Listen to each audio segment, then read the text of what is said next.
추미애 장관은 오늘 본인이 국회에서 의사를 밝혔습니다. 나는 물러나지 않는다. 이 추미애 장관 정도 되면 대통령이 그 정도 존중해야 되는 거 아닙니까? 그러니까 당대표까지 했던 분을 장관으로 모셨으면 추미애 장관이 국민들이 몇 명이 뭐 추미애 바꿔라 탄핵해야 된다는 얘기 나와도 제가 장관 계속 할 겁니다. 좀 이따 말씀드리겠지만 저의 역할은 검찰개혁입니다. 네, 검찰개혁 이거 완전히 끝장내고서 내가 이 자리 물러나겠습니다라는 의지를 밝혔습니다. 그래서 추미애 장관 얘기는 뒤에서 좀 하도록 하고, 강경화 장관은 정부 출범과 함께 같이 한 장관인데 아마 가장 장수하는 장관이 될 것 같고, 어찌 보면 임기를 같이 마무리하는 장관이 될 가능성이 큽니다. 이번에 만약 안 바뀐다. 하지만 강경화 장관에 대해서는 그 안에서 본인이 오늘 뉴스로는 내가 여성이라서 약간 차별받는 것 같다라는 느낌의 소위를 밝힌 적이 있습니다. 그건 아마도 본인이 그 남성 중심 사회에서 겪는 어려움을 조금 토로한 것이기도 하고, 너무 길게 장관 일을 하다 보니 체력적으로 약간, 그리고 그 남편에 관련돼서 등등으로 방전된 게 아닌가, 그런 생각을 합니다. 그래서 강경화 장관은 일을 열심히 했지만 본인의 선택권을 주지 않을까. 그리고 가장 지금 우리 문재인 대통령 정부에서 상징성을 갖는 장관입니다. 그 안에 제가 부정적인 내용을 좀 들은 게 있지만 그거에 관련 없이 강경화 장관의 상징성 때문에 유임될 가능성이 크다.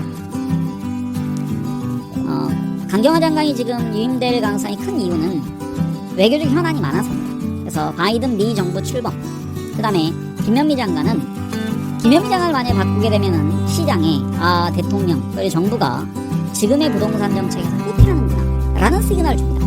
그럼 또 집값이 아마 춤을 출 겁니다. 그래서 김현미 장관에 대한 어떤 부정적 시각이 있더라도 어차피 국회의원직을 포기한 분인데, 저는 계속 밀고 나가는 것이 문재인 정부가 표방하는 부동산 정책에 대한 확고한 의지를 보여주는 측면에서 김현미 장관 자르면 안 된다고 생각합니다. 김현미 장관 욕하는 분들 우리 쪽 진영에서 있는 것 같은데 저는 욕하지 말아야 돼요. 그 다음에 이제 복지부 장관은 조금 교체될 것 같습니다. 박능우 복지부 장관, 그 다음에 이재갑 노동부 장관, 그 다음에 요즘 이제 문제가 되고 있는 분이 여가부 장관입니다. 임명된 지 얼마 안 됐지만 여러 가지 민주당 내에서도 불만이 나올 정도의 언변의 실수가 있고, 그래서 교체가 유력하다. 그 다음에 산자부 장관도 교체되고 민주당의 정책의장했던 조정식 의원이 산자부 장관에 기용될 가능성이 크다라는 보도가 있었습니다. 그 다음에 박영선 장관은 본인이 희망하면 교체되겠죠. 왜냐하면 서울시장에 나오려 하기 때문에. 그래서 본인이 2012년부터 그때가 12년 맞죠. 그때부터 서울시장 나오는 게 오랜 꿈이었기 때문에. 추미애 장관도 마찬가지입니다. 그때 경선했었습니다. 당내 경선. 그러니까 어떤 좀 무지한 분이 추미애 장관이 무슨 서울시장을 목표로 한 적이 있냐라고 얘기하지만 당내 경선했었습니다. 제가 엊그제 보여드린 표에 있는 것처럼. 그래서 추미애 장관이 오늘 발표한 건 대단한 노선의 변경이라고 생각합니다. 그러니까 지금 와서 검찰개혁이라는 것을 훨씬 더 크게 보는 거예요. 본인이 정치적으로 자기 꿈을 이루는 시장을 하고 대선에 나가고 하는 것보다 내가 한번 마음먹었는데 검찰개혁을 내가 끝까지 완성하겠다. 그 완성을 전 두 가지로 봅니다. 첫 번째는 뒤에서 말씀드렸는데 공수처 출범, 두 번째는 윤석열의 퇴임, 이 두 개를 아마 잡은 것 같습니다.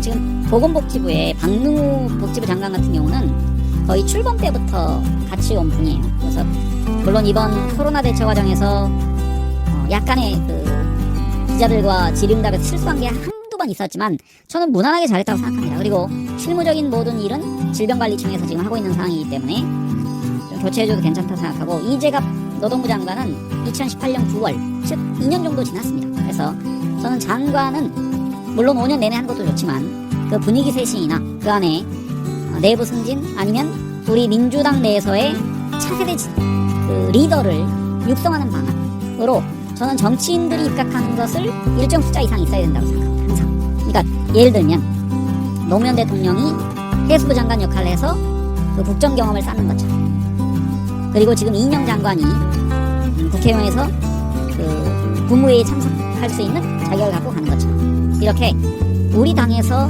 미래를 이끌고 있는 이런 분들은 대통령이 장관으로 발탁해서 일을 시켜보는 게 좋은 것이다. 그런 면에서는 김부겸 장관도 마찬가지입니다. 김부겸 장관도 행자부를 하는 대단히 그 경찰을 관할하는 중요한 부서에 장관을 했었습니다.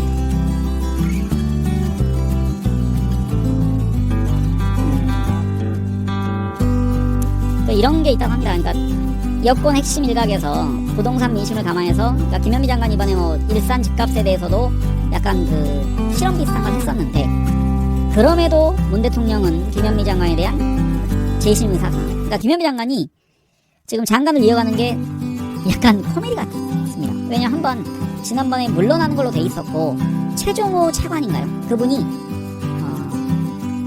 다주택 문제로 낙마해서 물러나지 못하고 지금 장관직을 계속하고 있는 거예요. 김현미 장관. 그 다음에 아까 말씀드린 여가부의 이정옥 장관은 작년 9월에 취임했지만 마을 실수, 그 다음에 국민정서 해서 저는 여가부 자체에 대해서 아마 다음 정권 들어오면 폐지하자는 의견도 많이 좀 생기지 않을까.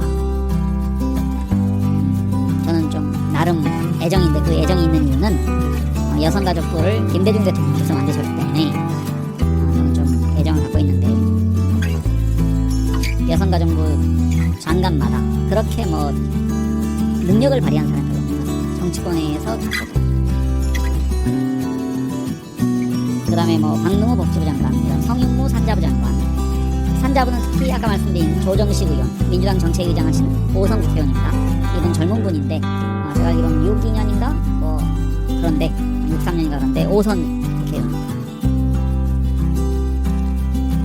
이런 분들이 지금 물망에 올랐고, 지금 총리가 원래 그 재청권을 가지고 있죠. 장관 재청권. 그래서 정세균 총리가 지금 청와대 관계자들을 불러서 인사안을 수기하고 있다. 이렇게 보면 문재인 대통령은 지금 이낙연 대표가 총리하실 때도 마찬가지고, 그 다음에 정세균 총리에 대해서도 최대한 예우 그리고 일할 그럴 룸을 뭐라고 그러죠? 여지를 주는, 그래서 일을 많이 맡기는 실질적인 실세 총리 역할을 하고 있지 않을까. 추미애 장관의 그 향후 행보가 관심사항이었는데, 오늘 제가 아침에 이거를 그 국회 라이브를 봤었습니다. 근데 여기서 대단히 시원시원하게 전주의 의원인가요? 그 사람 판사 출신이 그 질문을 했는데, 서울시장 나갈 거냐, 대권 나갈 거냐, 이렇게 질문을 했었는데, 그러면서 뭐 집요하게 물었습니다. 그랬더니 검찰 개혁 전까지는 내가 정치적 야망을 갖지 않기로 결심을 했다.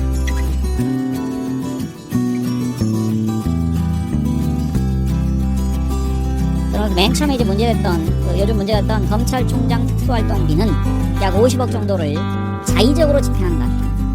이 얘기는 자기 멋대로 쓴다는 겁니다. 마치 포켓머니라는 아마 비유를 했던 것 같은데, 호주머니에 있는 쌈짓돈처럼 자기 마음대로 괜찮은 사람에게는 주고 괜찮지 않은 사람에게는 미운 털밖에 별로 안 주는, 그러면서 실질적으로 정치 행위를 하는데 특수활동비를 사용하고 있다.